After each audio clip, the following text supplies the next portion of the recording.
তো আমাকে এমনও স্বপ্ন দেখাইছিল যে আমার প্রতি মাসে ইনকাম হবে আমার 40 থেকে 50,000 টাকা, 1 লাখ টাকা, 1.5 লাখ টাকা। কারো থেকে 24,000, কারো থেকে 35,000 করে নিছে। এইভাবে প্রতারক চক্র করি, সবার থেকে একটা মাইন্ড ওয়াশ করি, সবার থেকে এভাবে টাকা নিতেছে ওরা।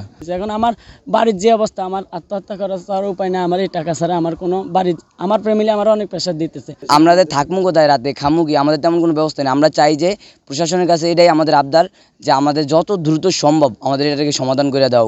সানলাইফ ইন্স্যুরেন্স কোম্পানি আমাকে বোকা বানিয়ে আরও 8 মাস আগে আমাকে এই কোম্পানিতে চাকরির কথা বলে আমাকে এখানে আনছে। আনার পরে কি করছে, আমার এখানে রাখার পরে বলছে যে আমার মোবাইলের নাম্বার কতগুলো আছে, নাম্বারগুলো একটা খাতার মধ্যে নোট করছে, ডায়েরিতে নোট করছে। করার পরে প্রত্যেক দিন সন্ধ্যাবেলা দুইজন দুই পাশে বসা ওই নাম্বারগুলোতে কল দেয়। তো আত্মীয় স্বজন, ভাই বন্ধু সবাইকে কল দিই, চাকরির কথা বলায় এখানে আনতে হবে। তাহলে আমরা কল দিই চাকরির কথা বলি, ওনারা চলে আসে। ওনারা আবার ইন্স্যুরেন্স করার পরে যে টাকাগুলো আসে ওগুলো ওনারাই রেখে দেয়। আমাদের মাসিক বেতন দেবে 14 থেকে 15,000 টাকা, আমাদের কত বেতন দেয় না, মারধর করে এবং খাওয়াও ঠিকমতো দেয় না। এবং কি ইন্স্যুরেন্স কোম্পানি একদম পাও একটা কোম্পানি। কারো থেকে 24,000, কারো থেকে 35,000 করে নিছে। এইভাবে প্রতারক চক্র করি, সবার থেকে একটা মাইন্ড ওয়াশ করি, সবার থেকে এভাবে টাকা নিতেছে ওরা। আমরা এখানে প্রায় আজকে আছি 100 জনের উপরে। আমরা সবাই আমাদের টাকা চাই, আমাদের দাবি এটাই। আমরা টাকা ছাড়া এখান থেকে যাব না। ওদেরকে আইনের আওতা আনা হোক, আমাদের টাকাগুলো আমাদেরকে ফেরত দেওয়া হোক, আমাদের এইটাই দাবি। আমরা থাকার কোনো জায়গা নাই, আমাদের কাছে পর্যাপ্ত পরিমাণ টাকা নেই যে আমরা খাবার খামো। কালকে রাতে যখন গাড়িতে চড়ছি তখন আমরা সবাই খাবার খাইছি, এখন পর্যন্ত আমরা অনেক কিছু খাইতে পারিনি।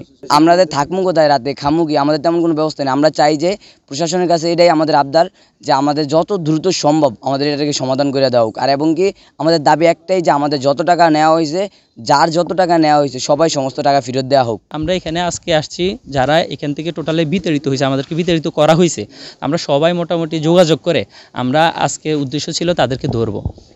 কোনো না কোনোভাবে এটা লিক হয়ে যায়। লিক হয়ে যাওয়ার কারণে আজকে শনিবার তাদের অফিস খোলা থাকে 100% শিওর ছিল, কিন্তু তারা অফ রাখছে। অফ রেখার পরে দিয়ে আমরা তো যেহেতু পূর্ব পরিচিত, ম্যাচগুলো আমাদের পরিচিত, আমাদের জানা আছে প্লেসগুলো, আমরা ওই জায়গায় অ্যাটাক করতে গেছিলাম। অ্যাটাক করতে গিয়ে দেখলাম যে মোটামুটি 6 জনকে আমরা আটক করতে সক্ষম হই। এবং এর পাশাপাশি সেনাবাহিনী আমাদেরকে হেল্প করে, ওনাদেরকে ধরার ক্ষেত্রে ওনাদের কাছে আমরা হস্তান্তর করি।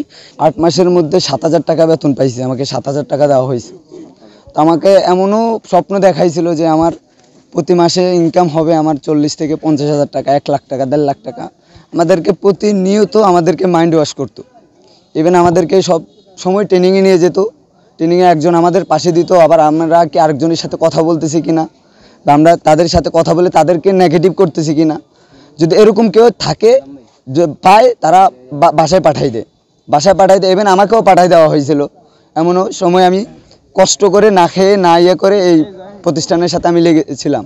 50 বছরের ওয়ারেন্টি আর বাহারি ডিজাইনের মুস্তফা ইউপিভিসি ডোর, কাটিয়ে দিন নিশ্চিন্তে 50 বছর। Mustafa uPVC door, excellence with durability. খালি পকেটে আমারে বাইর করে দেওয়ার পরে আমি মাওনা থেকে বাড়ির যেতে অনেক কষ্ট হয়েছে, প্রায় 4-5 হাজার টাকা কষ্ট হয়েছে। এখন আমার বাড়ির যে অবস্থা, আমার আত্মহত্যা করার আর উপায় না, আমার এই টাকা ছাড়া আমার কোনো বাড়ির, আমার ফ্যামিলি আমার অনেক প্রেশার দিতেছে।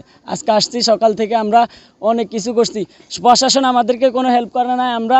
আমরা ওদেরকে আমাদের মাধ্যমে তুলে সেনাবাহিনীর হাতে দিয়েছি, সেনাবাহিনী থানায় হস্তান্তর করছে। এখন থানায় হস্তান্তর করার পরে সকাল থেকে আমরা এই পর্যন্ত যত কিছু করে যাইতেছি, ওরা আমাদেরকে শুধু বলতেছে একটু ওয়েট করেন, একটু আসতেছে, উনি আসতেছে, অমুক আসতেছে, তমুক আসতেছে, আর ওনারা আমাদেরকে কিছু বলেন। এই পর্যন্ত আমরা না খেয়ে আসি, এক ফুকটা পানি খাই না আমরা, কালকে রাত্রে খাই।